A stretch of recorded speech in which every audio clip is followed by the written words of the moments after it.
Avouez que vous êtes déjà posé la question. Vous avez fait comme moi. Vous êtes dit, mais finalement, cette loi-là qui nous interdit de partager des captures d'écran de conversations, etc., hein, personne l'applique. Eh ben, il semblerait qu'il y ait bien une loi qui empêche de prendre des captures d'écran de conversation et de les diffuser sans l'accord de l'autre partie. Quand j'ai vu cet article, je me suis dit qu'il fallait en parler parce que moi, ça m'a toujours intrigué et que, ben, pour le moment, en tout cas, comme ça, de ce que je connais vaguement, je la trouve un petit peu abusive en fait.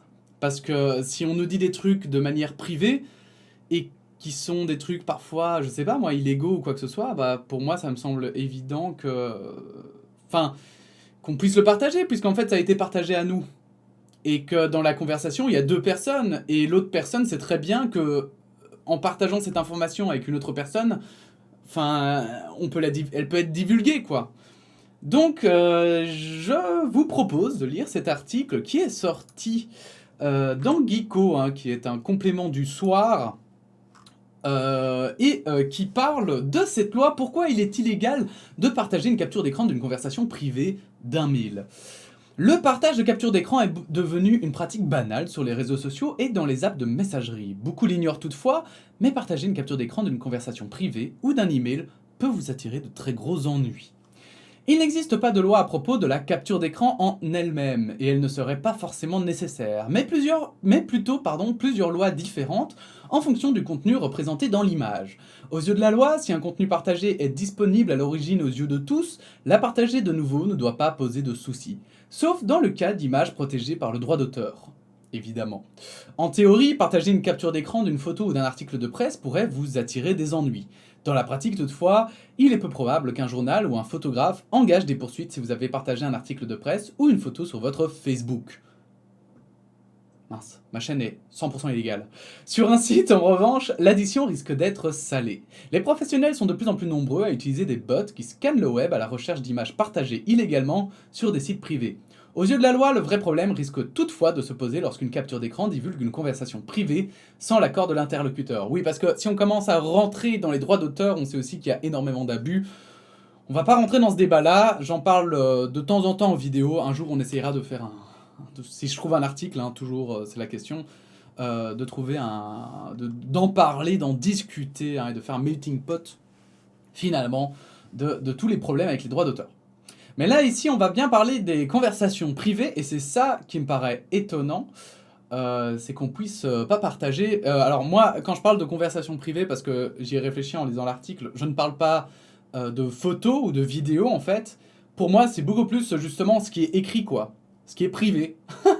Enfin, juste des conversations, quoi.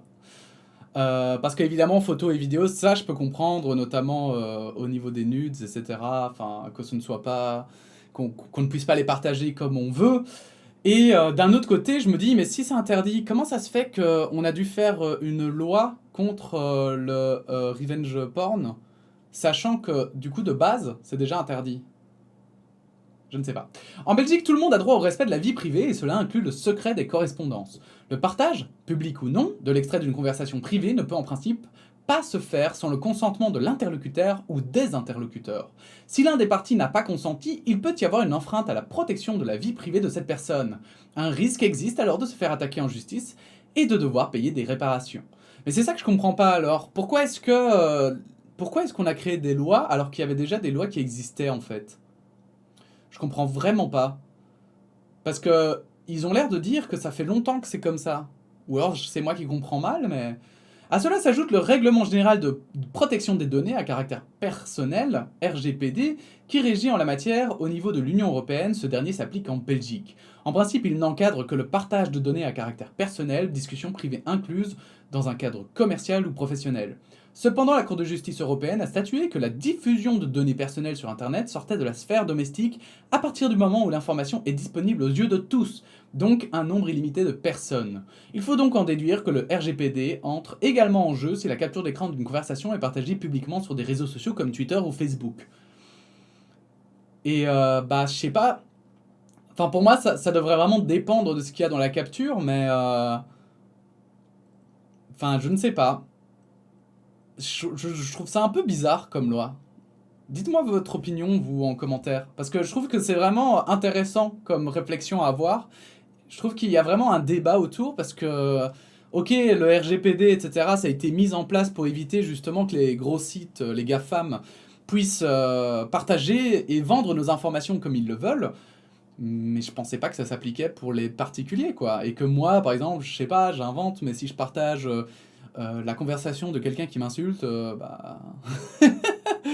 Enfin bon, bref. Dans la pratique, il est évidemment peu courant que le droit au secret des correspondances ne soit invoqué lorsqu'un interlocuteur partage une capture d'écran d'une conversation commune à d'autres gens. Faut-il encore être au courant? Par ailleurs, il ne faut pas spécialement que la personne lésée soit reconnaissable, car le contenu de la conversation peut également porter préjudice à un tiers, porter atteinte à l'honneur ou le droit à la non-discrimination liée à la vie privée, propos homophobes, racistes, antisémites, misogynes, etc. Il est possible d'obtenir réparation proportionnelle au préjudice qui vous a été porté d'une manière ou d'une autre. Imaginons que votre meilleur ami, et c'est pour ça que là je trouve vraiment que, bon, c'est un peu abusé. Imaginons que votre meilleur ami vous ait confié sur WhatsApp avoir trompé sa compagne et que vous avez envoyé par après une capture d'écran de la conversation à l'intéressé. Cette situation peut sembler anodine, mais le préjudice porté à votre ex-ami pourrait vous attirer des ennuis juridiques car il y a atteinte à la vie privée de votre interlocuteur. Cependant, rien ne vous aurait empêché légalement d'avertir sa copine en reformulant. C'est la reproduction photographique de la conversation privée qui pose en réalité problème. Et je trouve ça encore plus débile.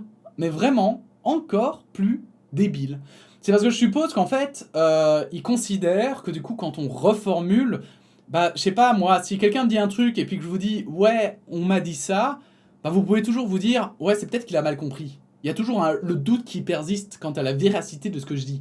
Alors que si je vous montre une capture, c'est comme si je vous montrais une preuve qui affirme que ce que je dis est vrai, et en l'occurrence, là, du coup, je ne maintiens pas, enfin, je ne respecte pas le droit à la vie privée de l'autre, mais... Enfin, je sais pas, quoi, si l'autre me l'a dit en même temps, et qu'on n'est pas lié par un contrat, ou qu'il a pas dit explicitement que ça pouvait pas se dire, enfin, je sais pas, je trouve ça hyper bizarre. Il en va de même si vous insultez votre patron dans un SMS privé adressé à l'un de vos collègues. Rien n'empêchera votre boss de vous renvoyer s'il obtient une capture d'écran de la conversation problématique. Vous pourrez cependant attaquer votre collègue en justice pour partager le contenu de vos échanges sans votre accord et de surcroît vous avoir attiré de sérieux ennuis. Et ça par contre, c'est plus intéressant. Dans un cadre professionnel, il peut être interdit de partager des informations de façon contractuelle. Souvent, le contrat de travail inclut également des clauses liées à la réputation de l'entreprise. Partager des mails professionnels sans l'accord de chaque partie peut donc vous amener à des ennuis. Oui, bon ça, mais ça me paraît beaucoup plus logique. Quand c'est marqué dans ton contrat, et c'est la plupart du temps comme ça, que tu peux pas divulguer des informations, bah après c'est ton contrat quoi. Mais d'un autre côté, quand c'est personnel, c'est trop bizarre. Il existe un nombre incalculable d'exemples de ce type et les sanctions encourues seront systématiquement proportionnelles au préjudice subi par la victime. De façon générale, il convient donc d'être très prudent avec les partages de capture d'écran. Notons en revanche que lorsqu'il s'agit d'un tweet, d'un message Facebook sur un compte ouvert ou d'une information disponible publiquement, partager de nouveau le message ne pose en théorie aucun risque. En théorie, parce qu'en justice c'est toujours en théorie. Quelques exceptions. Comme toujours, il y a des exceptions. Que se passe-t-il si le partage de la capture d'écran d'une conversation se fait dans le but d'obtenir justice face à un fait de harcèlement par exemple?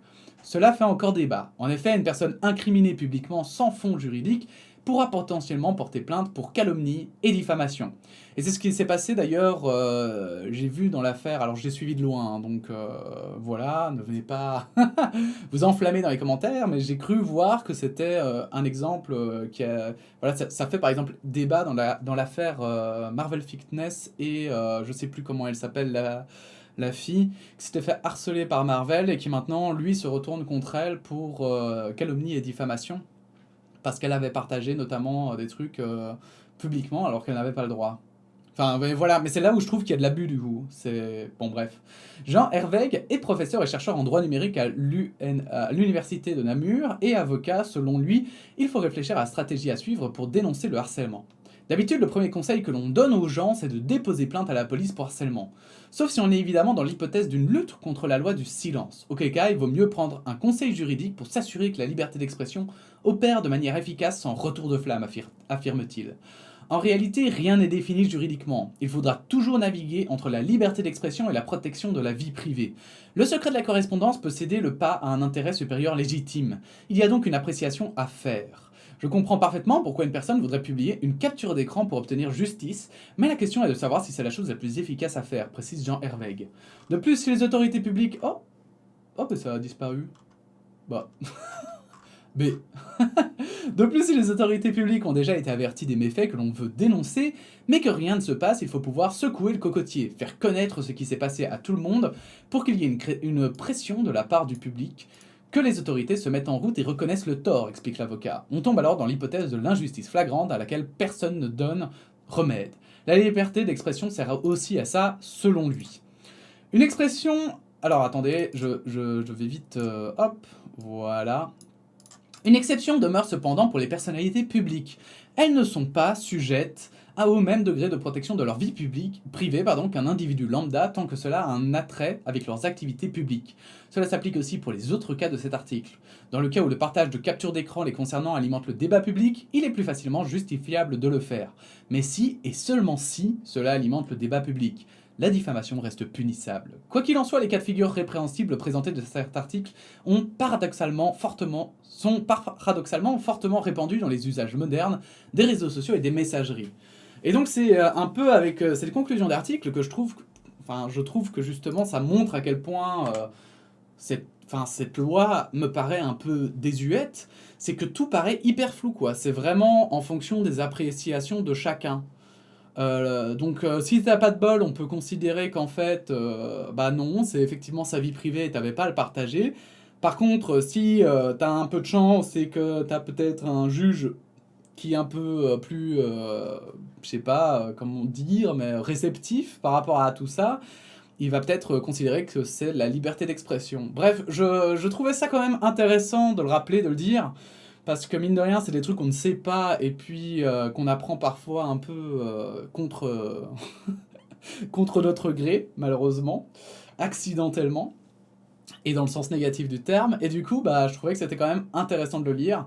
Perso, moi je dirais qu'en fait, il faudrait vraiment updater cette loi, parce qu'avec les réseaux sociaux, la facilité aujourd'hui de faire des captures d'écran, je pense que cette loi a été créée encore quand c'était des lettres, quand c'était... Enfin, je sais pas, quand ça devait être même, je sais pas, Internet à ses balbutiements, etc. Mais là, maintenant, aujourd'hui, vu à quel point c'est facile, je pense... Alors, je dis pas qu'il faut pas punir ceux qui font des captures et qui médisent et qui font justement, qui profitent un peu pour sortir de leur contexte parfois des propos tenus par d'autres personnes.